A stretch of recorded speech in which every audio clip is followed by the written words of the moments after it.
The grand wedding of Lyra Voss was supposed to be the biggest event on Earth that year. People from across the planet, and even colonies on Mars and Europa, were watching the live broadcast. The Cathedral of Unity in Neo London was decorated with floating lights, artificial roses from Venus, and golden banners that danced in the wind. But Lyra Voss, the bride, was not smiling. She stood behind the tall ceremonial doors, wearing a glowing white wedding dress powered by nano-fabric tech. Her long silver veil floated behind her, and her face looked calm on the outside. But inside, her heart was racing. She didn't want this. Her marriage to Lord Callan Ryden, the son of Mars's High Chancellor, was not about love. It was about politics, an alliance between Earth's elite council and the Martian government. Everyone called it a match for peace. But for Lyra, it felt more like a cage. She had tried to speak up many times. Her father, Senator Voss, had ignored her. "This is bigger than you," he had said again and again. "You'll understand in time." But Lyra understood enough that she was a person, not a tool.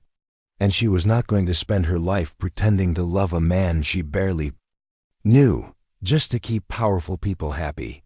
The heavy music began to play. The giant doors started to open, but Lyra had already made up her mind. She turned around, kicked off her silver heels, and ran. Gasps echoed behind her. People shouted. Her mother cried out. But Lyra didn't stop. She grabbed the skirt of her glowing dress and ran down the side hallway. 2 guards followed her, but they weren't trained for chasing brides in high-tech cathedrals. Lyra burst through a side door and found herself in the city streets. Hovercars zipped above her, and neon signs blinked all around. She ran barefoot, past food stalls and blinking billboards. Her dress dragged behind her, catching dust and oil. She didn't care. She ran past confused people who pointed and took videos. Some recognized her. Others thought it was a performance. She turned a corner and saw a dark alley ahead. A single black hovercar was parked there, strange and silent.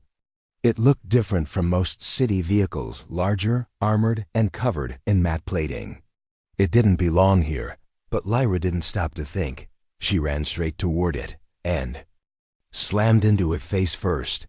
The impact made her fall backward, landing on her side. Her dress tore at the bottom. She groaned and sat up, rubbing her elbow. The car's door opened. A tall man stepped out. He wasn't wearing anything fancy, just a black jacket, boots, and a dark shirt. His short, messy hair and light stubble gave him a rough look, like someone who lived outside the clean lines of city life. His eyes were sharp but calm. He looked at her, one eyebrow raised. "You all right?" he asked, his voice deep and calm. Lyra blinked. I didn't mean to hit your car." He looked at her for a moment, then smiled slightly. "Well, it was parked. I'd say it hit you." Lyra stared at him. "Can you give me a ride?" He looked surprised. "A ride? You just ran into my car." "Please," Lyra said, standing up. "I don't have time to explain." From behind, she heard the sirens of city patrol drones. They were searching for her. The man glanced toward the sound. "Are you in trouble?" "Just a little." She looked at him with desperate eyes. "If they catch me, they'll lock me up." He studied her again, then opened the passenger door. "Get in." Lyra jumped in without another word. The man sat in the driver's seat and touched a panel. The car rose from the ground, lifting gently into the air. It moved silently between buildings, turning sharply into the deeper parts of the city. "I'm Rafe," he said, without looking at her. Lyra took a breath. "I'm Lila." She stopped herself. "Lena," she said quickly. He didn't react. "All right, Lena. You want to tell me what's going on? I'll tell you later," she said. "Just don't take me back to the cathedral." "Not planning to," he replied. The hovercar slid into a tunnel below the city. The lights dimmed and the sounds of the busy world above faded. Rafe pressed a button and a metal shield covered the windshield. The inside lights turned blue. Lyra looked around. This isn't a normal car. It's not, Rafe said. It's mine. He guided the vehicle to a large hidden hangar beneath the ground. Inside was a small ship, sleek, powerful, and quiet. Rafe parked the hovercar, and the doors slid open. Come on, he said. You'll be safer in the ship. Lyra followed him, her dress now dirty and torn, but she didn't care. She was free for now. Inside the ship, Rafe showed her a seat and brought her water. Now, he said, sitting across from her, I don't need all the details, but you're clearly running from something big. Lyra looked down. Her hands trembled slightly. I was supposed to marry someone, a man I don't love. They said it was for peace for the planet, but I couldn't do it. Rafe didn't speak right away. He just watched her. You're brave, he said finally. Most people just follow orders. Lyra gave a small smile. I'm tired of being told who to be. He nodded slowly. Then maybe we're not so different. She looked up. You? I once walked away from something I didn't believe in either, Rafe said, but that's a story for another day. Outside, searchlights passed over the city. Patrol ships were moving closer. We should leave, Rafe said, standing. Before they scan the area. You're really helping. Me? Lyra asked. He looked back with a small smirk. Why not? I like rebels. The ship's engines hummed to life. Lyra sat quietly as the floor beneath her vibrated. The ship rose from the hangar, turned toward the sky, and vanished into the clouds. For the first time in her life, Lyra felt free, and she had no idea that the man beside her, the quiet stranger, with the calm voice, was a former war hero. A legend. But soon, the whole galaxy would find out. The ship sliced through the dark clouds above Neo London, flying higher and higher until the blue of the sky turned black and stars began to appear. Inside the cockpit, Lyra sat in silence, watching the earth shrink behind her. She had escaped. For now, the question still danced in her mind. Who was this man? Why had he helped her without asking too many questions? And what kind of ship was this? Comfortable? Rafe asked, his eyes still on the controls. Lyra nodded. Yes, thank you. He glanced at her briefly. You don't talk much for someone who just ran away from her wedding. She gave a small laugh. You don't talk much for someone who helped a complete stranger escape Earth. Rafe smirked. Fair enough. He turned a few knobs and the ship shifted to autopilot. The stars outside became clearer as the ship moved into outer orbit. Where are we going? She asked. Nowhere yet, he replied. Figured you could use some time to breathe and decide your next move. Lyra leaned back in her seat. Her dress, now dirty and torn, didn't look anything like a royal wedding gown anymore. She pulled off the long gloves and tossed them aside. Can I ask something?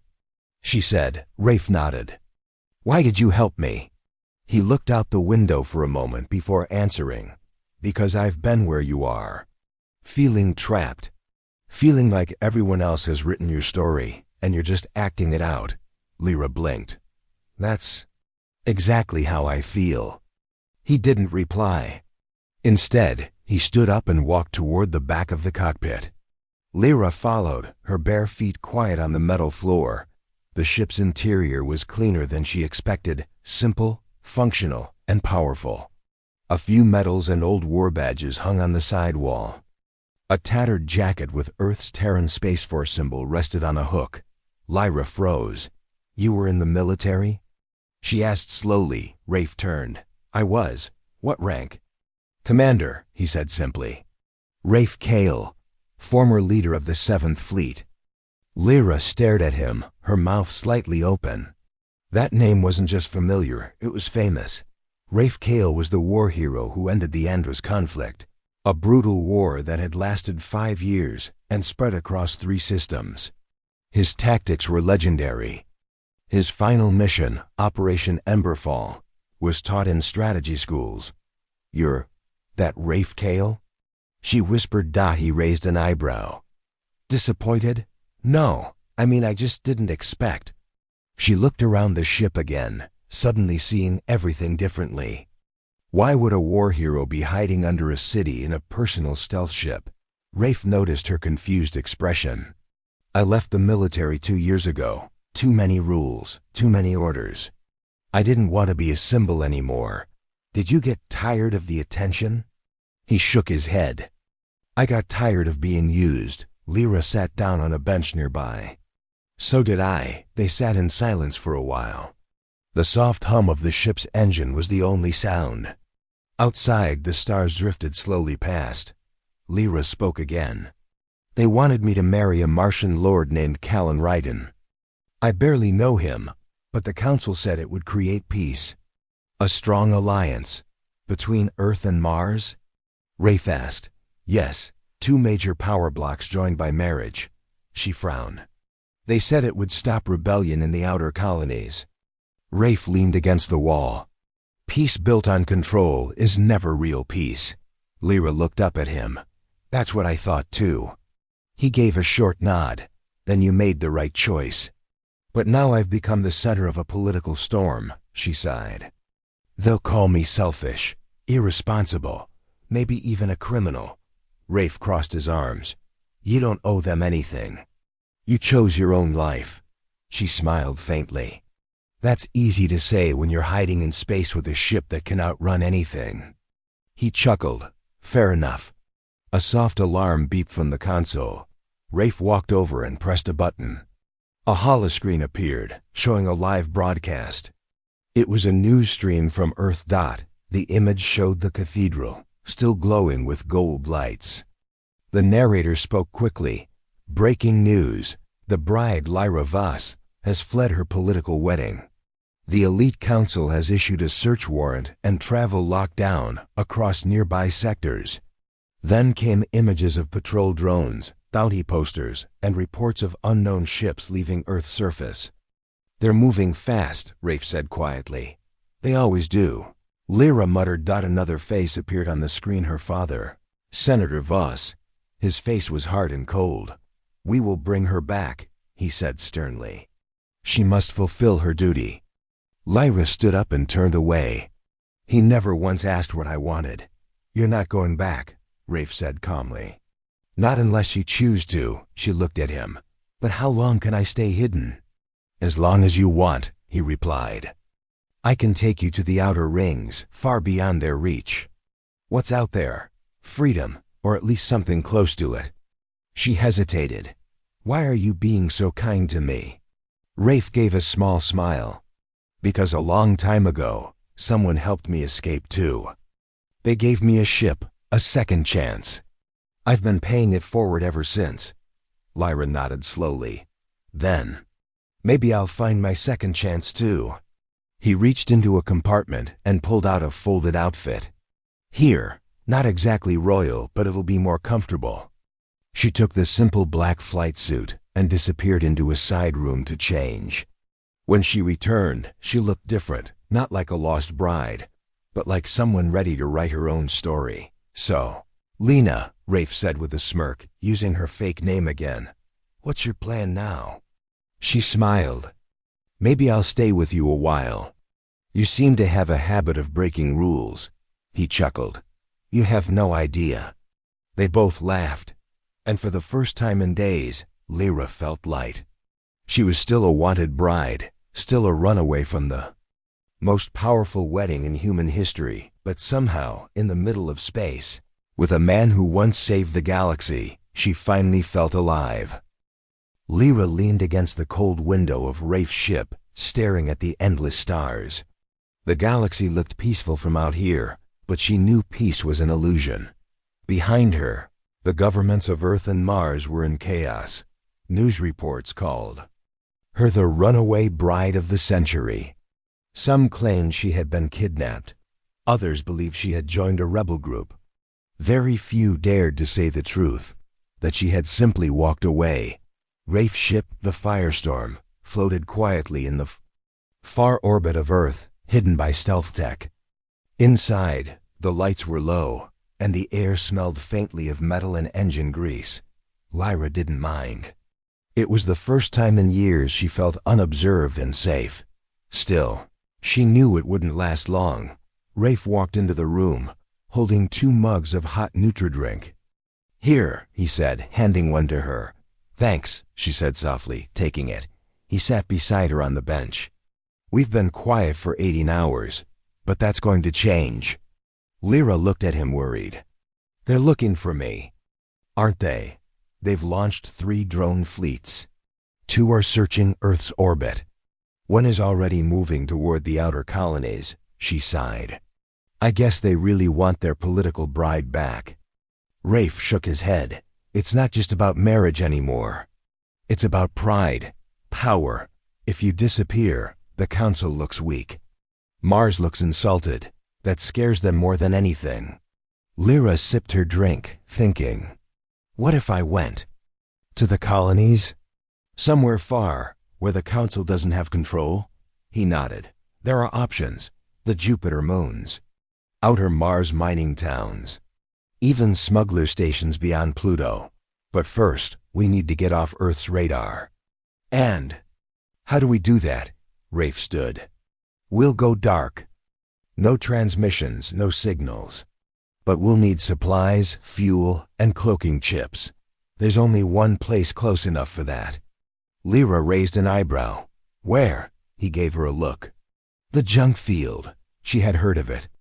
A massive floating scrapyard in deep space, full of broken ships, forgotten tech, and old smugglers. A place where you could find anything or lose everything. "You're serious?" she asked. "It's risky," he admitted, "but it's our best shot." "Then let's go," Lyra said firmly. "I'd rather be hunted in the stars than live a fake life in a golden prison." Rafe gave a nod of approval. "You really are a rebel," she smiled. "You haven't seen anything yet." A few hours later, the firestorm slipped away from Earth's orbit, flying low and fast beneath detection satellites. Its stealth shield covered its path, bending light and scrambling sensors.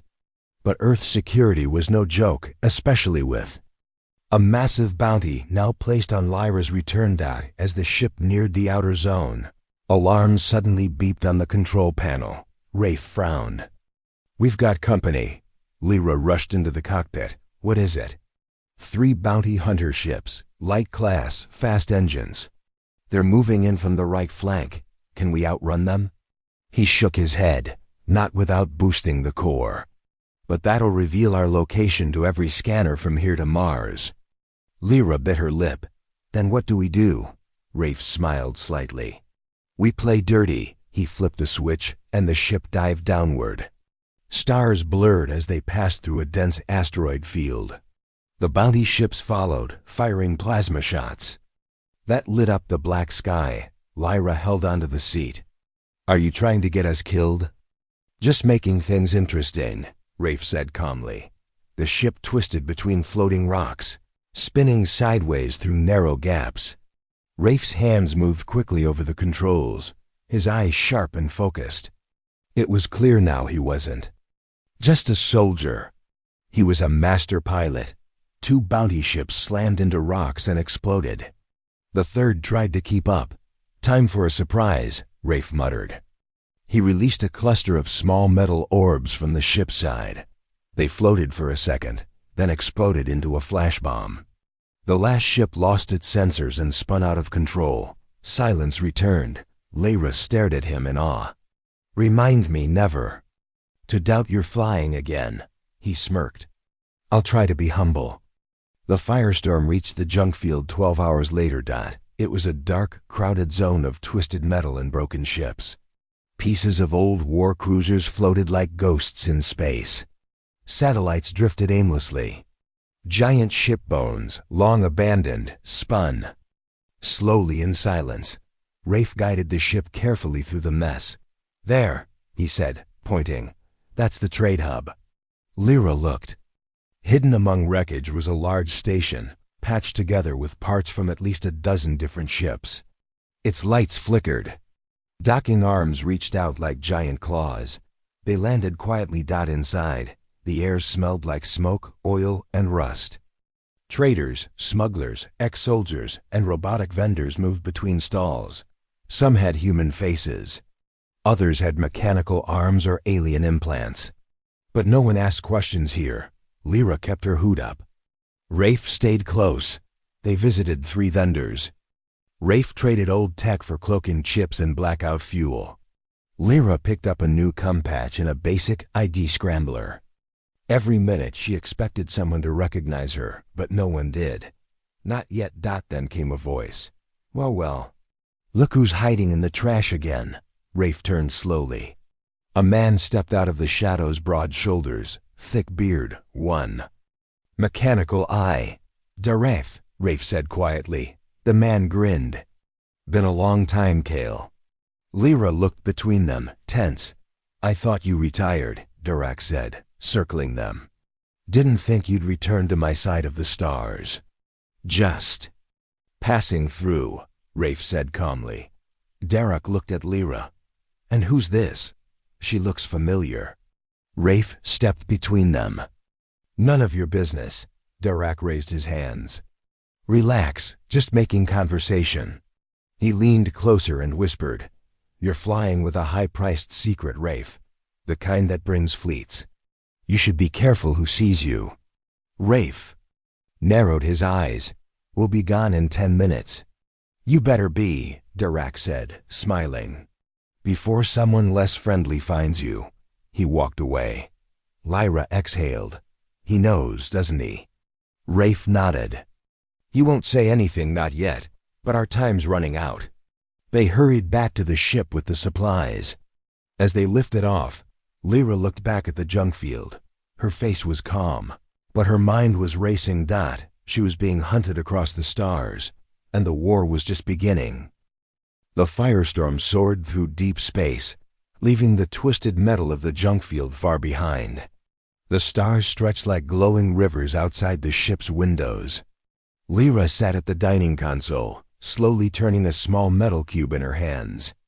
It was a cloaking chip, smooth and cold, one of the few tools that could keep them invisible to council trackers. Rafe sat across from her, checking data on a glowing holoscreen. His face was calm, but his eyes were sharp. You've been quiet, he said. Lyra looked up, just thinking. About Darak? About everything, she replied honestly. It's strange. A few days ago, I was putting out a wedding dress. Now I'm wearing a flight suit, running from bounty hunters. Rafe smiled faintly. Strange how fast life can flip. Do you regret helping me? She asked. He shook his head. Not for a second. She studied his face. Even though I lied to you? He met her eyes. I knew from the start. Lyra froze. You did? You weren't a waitress, Lena, he said softly. You spoke too perfectly. You moved like someone who'd been trained in etiquette and politics. And you ran too well for someone without purpose. Lyra looked down. I'm sorry. I didn't know if I could trust you. Rafe leaned forward. You don't need to apologize. I lied too. She raised her head. About what? He sighed. About why I left the military. Lyra waited. I wasn't just tired of following orders. Rafe said, I was asked to lead a mission that I didn't believe in. A strike against a rebel colony that only wanted independence. I refused. They called me a traitor behind closed doors. So I walked away. You did the right thing, she said gently. Did I? He asked. That colony was wiped out 2 weeks later. No one ever heard about it. The council buried it. Silence filled the room. Only the hum of the ship echoed between them. That's why you helped me, Lyra said. Because you saw what happens when power goes unchecked. He nodded slowly. And maybe because I saw myself in you. Someone trying to make her own choice, even when the whole galaxy says no. Lyra stood and walked to the window. Do you think people like us can really change anything? Rafe joined her. Maybe not everything. But we can choose who we become. That's a start. Later, the ship entered the quiet zone near Titan's shadow. a hidden base inside Saturn's rings. It was a safe place where no one asked questions. Rafe had friends here, ex-pilots, engineers, and old smugglers who owed him favors. Lyra walked through the base's long, narrow corridors, wearing a cloak and a scarf to hide her face. She watched the people around her, tired, tough, and free. Some had old scars, some had metal limbs, but none bowed to the council. That alone made her feel stronger. Inside a small meeting room, Rafe introduced her to Mira Tan, an engineer and information broker with sharp eyes and oil-stained gloves. "She's the one you ran off with?" Mira asked, raising an eyebrow. Rafe nodded. "She's more than that." Mira laughed. "Clearly. You've got half the system hunting you." "I need info," Rafe said. "How bad is it?" Mira pulled up a screen. "The council doubled the bounty. They're calling her a stolen asset, not a person, a political item." "That's dangerous." Lyra's fists clenched. "I'm not an object. I'm a human being, not to them," Mira replied. "But there's something else. I picked up a message sent from Neo London 2 hours ago. A new player is in the game." She tapped a button. A face appeared on the screen. Lyra's eyes widened. "Callan," she whispered. Her would-be groom. He had pale eyes, sharp features, and a voice that sent chills down her spine. "Lord Callan Ryden, heir to the Martian throne. Find her," he said in the message. "Alive. If she resists, break her spirit." The screen went dark. Lyra stepped back, her face pale. "He's worse than I thought." Rafe stood beside her, his expression tight. "Now it's personal." Mira spoke again. "There's more. Callan's using private bounty hunters. Not the council's. He's hiding it from them." "Why?" Lyra asked. "Because if he brings you back himself," Myra said, "he becomes a hero. He'll gain the council's full trust and Earth's. Vote to control Mars officially." Lyra's heart pounded. "He doesn't love me. He wants power." "He always did," Rafe said. Myra looked between them. "So, what's the plan?" Lyra's voice was clear. "We fight." Mira smiled. "Didn't expect a princess to say that." "I'm not a princess," Lyra said. "Not anymore." Back on the Firestorm, Rafe opened a hidden drawer and placed a small black box on the table. "What's that?" Lyra asked. He opened it. Inside was a silver ring with a deep blue crystal. "This was given to me by my commander during the Andrus War," Rafe said. "It's a signal ring. If I wear it and activate it, my old crew will know I'm calling them back." "Will they come?" Lyra asked. Rafe closed the box. "If they're still alive." She touched his arm. "Then let's find out." That night, the stars outside seemed to shine brighter. Lyra sat in her room, staring at her reflection. The girl in the mirror looked different, now stronger, sharper. Her face still carried traces of fear, but something new had taken root. Courage. She wasn't running anymore. She was rising, and with Rafe at her side, she was no longer alone. The Firestorm drifted silently beyond Saturn's shadow. Its lights dimmed, its engines cooled. From the outside, it looked like a piece of forgotten debris floating among space dust. But inside, it was alive with planning, movement, and quiet. Tension. Lyra stood in front of the ship's holomap, staring at blinking red dots. Each dot was a tracker: bounty hunter ships, patrol cruisers, or private fleets moving through the solar system. One ship was closer than the others. Too close. "Callan's hunters," Rafe said, walking in. Lyra turned. "They're getting faster. They're not just tracking you," he replied. "They're tracking me now." She frowned. "Because of your crew?" Rafe nodded. "Someone has told them I sent a signal." "Who would do that?" He didn't answer right away. Instead, he opened a locked panel on the wall.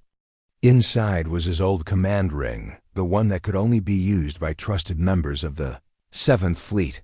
He had activated it the night before. One pulse. A quiet signal. A call to old friends who had once flown with him into fire. 3 had answered. Now. One of them was in the docking bay. His name was Joran Wex, a short man with cybernetic arms and a loud voice. He had served with Rafe in the war, piloting a scout ship through minefields with fearless energy. Still using this flying box, Kale. Joran said with a grin, stepping aboard. She's faster than she looks, Rafe replied. Joran looked at Lyra, whistled, and nodded. So this is the famous bride. Lyra gave a polite smile. I didn't mean to be famous. I watched your escape, love, Joran said. Half the galaxy did. You jumped out of that wedding like a pilot ejecting mid-battle. Rafe spoke firmly. We need help, Joran. Supplies, a safe route to the belt, and people we can trust.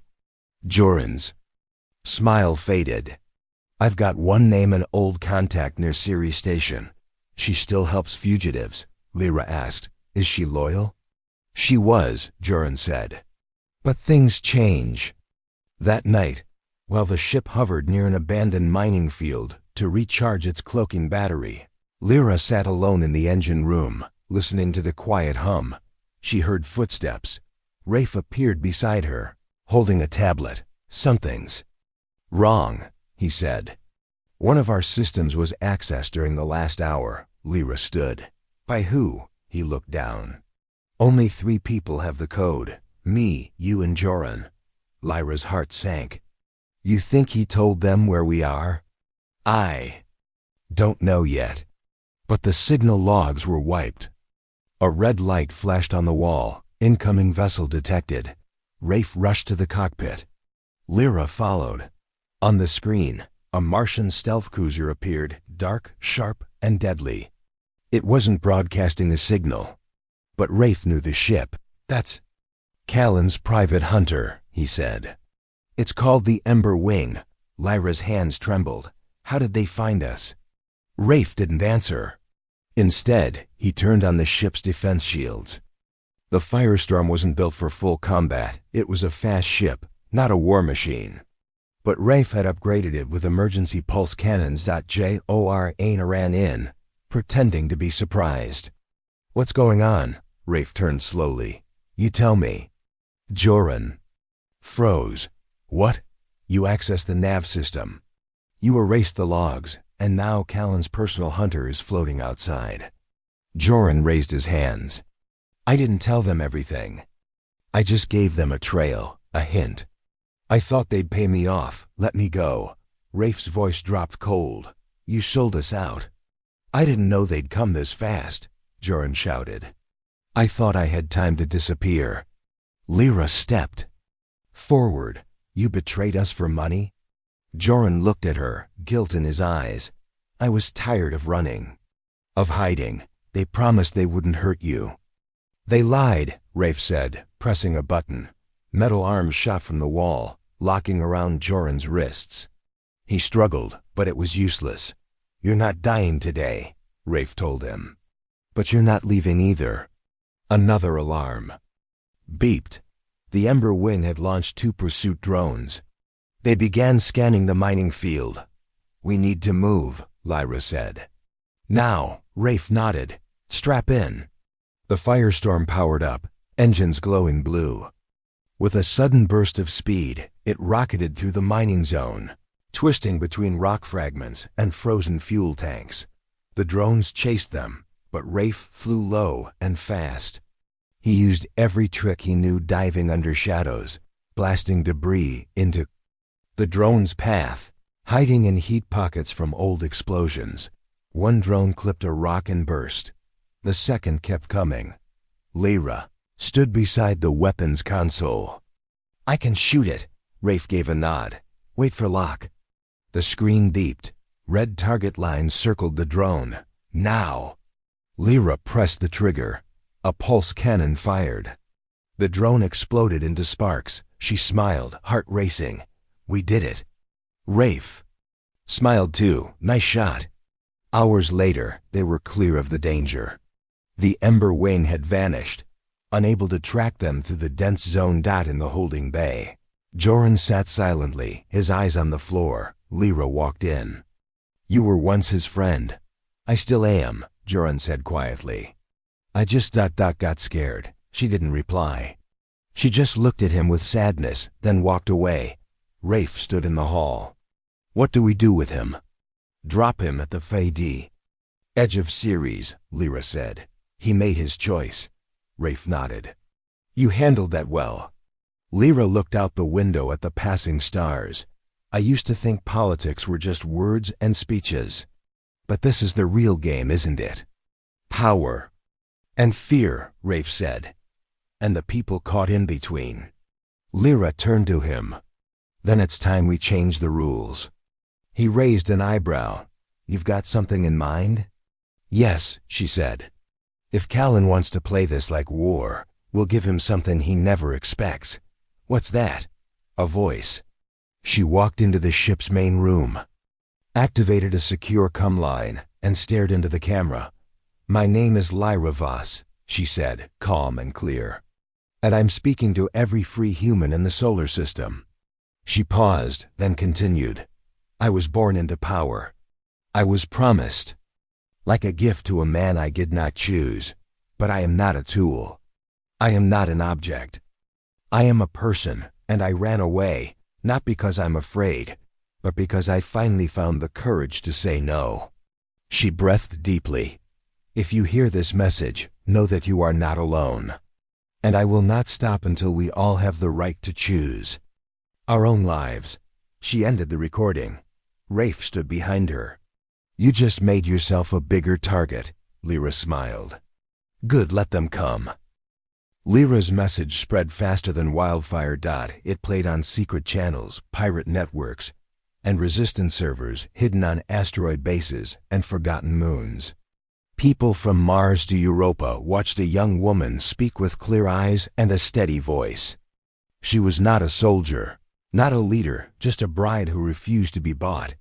And that made her powerful. Inside a small metal hut on the icy moon of Enceladus, two mechanics stopped their work and turned up the volume. Did you hear what she said? The older one asked. She's got fire, the younger replied. Reminds me of the old rebellion. On Earth, in a dusty corner of an abandoned subway station, an old radio crackled to life. This is Lyra Voss. A group of teenagers crowded around it. She ran from Callan's wedding. One whispered, now she's starting something bigger. In the cold silence of deep space, Rafe stood in the cockpit, watching the data feeds light up. She's become a symbol, he muttered. Lyra entered. People are listening? Rafe nodded. More than I expected. Lyra walked to the window and stared out. Then we need to keep going. We can't stop now. He looked at her for a long moment. You've changed. So have you, she replied softly. Before either could say more, the ship's console flashed red. A LERT. Multiple ships approaching. Not again, Lyra whispered. Rafe activated the scanner. 3 ships, he said. Fast ones. Not Callan's. These are something else. Suddenly, the comm system beeped. An open message came through. A rough voice spoke. To the Firestorm. This is Captain Wren of the Iron Circle. We saw the girl's message. We want to talk. Rafe exchanged a glance with Lyra. Iron Circle? They used to be smugglers, or freedom fighters, she said. Depending on who you ask, should we trust them? She looked at him. You trusted me. Rafe sighed. Fair point. Minutes later, the Firestorm met the Iron Circle's lead ship, the Dust Serpent, in orbit above the moon Dione. It was an old war cruiser, scratched and dented, but strong. Captain Wren walked into the Firestorm's lounge, tall and serious, with a metal eye patch and a blaster on his belt. Behind him stood 2 silent guards. He looked at Lyra, then nodded. Didn't think someone like you would shake the system. I didn't mean to, Lyra replied. But I'm not going back. Wren grunted. Good. We need people who aren't afraid anymore. He tossed a datapad on the table. You want to make a real change? You'll need more than speeches. You'll need action. Rafe picked it up and scanned it. His eyes widened. This is a map to the Martian broadcasting tower. The only one Callan hasn't locked down yet, Ren explained. It's risky, but if we hit it right, we can. Spread your message across all major networks, Earth, Mars, the Belt. Lyra stepped closer. What's the danger? The tower is guarded, Ren said. Robotic sentries, satellite drones, and patrol ships. It's deep in the mountains. But we have a window one night, 2 hours of signal silence. Rafe studied the map. It's possible, but not without backup. Ren smiled. We've got a few friends. Over the next day, a plan formed. The firestorm joined a convoy of rebel ships, hidden inside asteroid fields and ice tunnels. Small scout. Drones were sent ahead. Messages were passed through encrypted links. Lyra trained with one of Ren's engineers, learning how to connect a signal spike directly into the tower's heart. It was dangerous, but if she succeeded, her voice would go everywhere. At night, she sat in her cabin, holding a small necklace. It was her mother's, a simple silver chain with a tiny sun charm. She remembered her mother's words, "You are more than the world tells you to be." For so long, Lyra had felt trapped by her name, her family, her future. Now she was writing a new story, and people were reading it. At last, the mission began. The firestorm approached Mars under cloaked mode, slipping through security nets. The dust serpent created a distraction, launching fake pods into the lower atmosphere. As the defenders scrambled to chase Shadows, Lyra, Rafe, and a small team landed near the tower by night, the air was thin and cold. Red rock stretched in every direction. Lyra wore a suit with a portable signal core on her back. Rafe carried a pulse rifle. 2 Iron Circle soldiers led the way. They moved quickly, dodging security beams and climbing rocky cliffs. The tower rose in the distance like a silver spear stabbed into the Martian soil. But just as they reached the base, alarms blared. They had been spotted. Run! Rafe shouted. Robotic guards rolled out of hidden doors, armed with stun rifles and energy nets. The team fired back. Red beams lit the dark. Lyra slipped behind a wall, heart pounding. She looked at the signal port on the side of the tower. It was just a few meters away. She took a breath and ran. One guard noticed her and turned. Rafe saw it. He threw himself between them, blasting the bot before it could aim. It exploded in sparks. Go! He shouted. Lyra reached the port and connected. The signal spike. Lights turned green. The system was ready. She pressed the start key. Across Mars, Earth, and the Belt, screens lit up again. "This is Lyra Voss," she said, but this time she was not speaking from a quiet ship or a secret room. She stood tall before a tower, with battle sounds behind her, her voice steady. "You can silence the media. You can lock the doors, but you can't stop the truth. People deserve freedom, not fear. Choice, not control. I ran because I believed. I had no power, but now I know." She looked directly into the camera. "We have power." The message ended. Inside Callan's high tower, the screen went dark. He stood up, shaking with anger. "Find her," he growled to his guard. "Bring her back, or burn everything around her." Back on Mars, the team escaped in a stolen shuttle. The mission was a success, but they had a price on their heads now. Lyra leaned against Rafe, breathing heavily. "You did it," he said softly. She looked up at him. "We did it."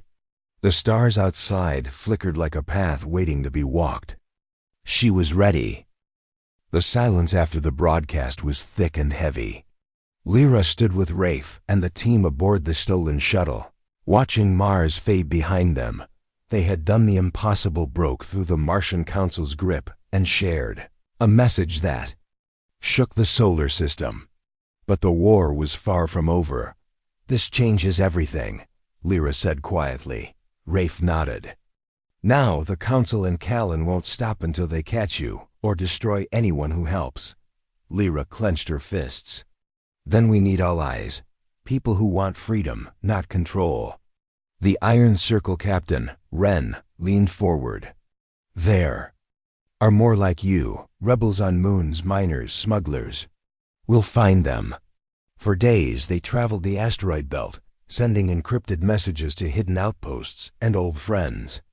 Each reply brought hope, small groups ready to rise, ships ready to fight.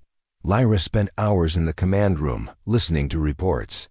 She learned quickly how to read star maps, how to send codes, how to inspire with words as much as action. But nights were harder. Alone in her cabin, she missed the life she had left, the family she had to fight against to be free. One evening, Rafe knocked softly and entered. "You're thinking about home," he said. She nodded. "I am, but I know I can't go back." He sat beside her. "You're making a new home now, one you choose." She looked at him, grateful. "Thank you for everything." Rafe smiled. "We're partners now, in this and whatever comes next." Their growing fleet made its way toward the outer colonies. The Council's forces searched for them relentlessly, but with every broadcast, Lyra's name grew. She was no longer just a runaway bride. She was a symbol of hope. The final battle came near the dwarf planet Ceres, where the Council had set a trap. Their small fleet, runners, miners, and smugglers, was outnumbered and outgunned. Callan's forces descended in dark warships, weapons blazing. Rafe stood on the bridge of the firestorm, his hand steady on the controls. "Stay close," he ordered. Lyra watched from the observation deck as red beams tore the black space. Explosions lit the void like stars dying. The firestorm darted through the chaos, dodging blasts. Lyra helped direct the fleet's movements using the stolen communication system. Suddenly, a missile locked onto the firestorm. Rafe saw it. Evasive maneuvers. He shouted. The ship twisted and rolled, but the missile was fast. Lyra grabbed his arm. "No." At the last second, a burst of energy shields flared, absorbing the blast. The firestorm shook but held steady. "We've got reinforcements," Rafe said. From the distance, a fleet of old warships appeared, Rafe's old crew, answering the call of the signal ring. The battle turned. After hours of fighting, the Council's fleet retreated. Callan's forces fell back to regroup. Lyra and Rafe's team cheered quietly. The war was not over, but the tides had shifted. In the calm after battle, Lyra looked out at the stars. She felt different now, not a lost bride, but a leader with a purpose. Rafe approached her. "What now?" Lyra smiled. "Now we build a new future," he nodded. Together, they stood side by side, watching the dawn of a new era. Months later, news spread through the solar system. The elite council was weakened. Callan Ryden had disappeared from public view. The outer colonies declared themselves free. And at the center of it all stood Lyra Voss, the rebellious bride who became a symbol of freedom and hope. In a quiet moment, Lyra and Rafe returned to a small settlement on the moon Titan. Children played in the low gravity, laughing without fear.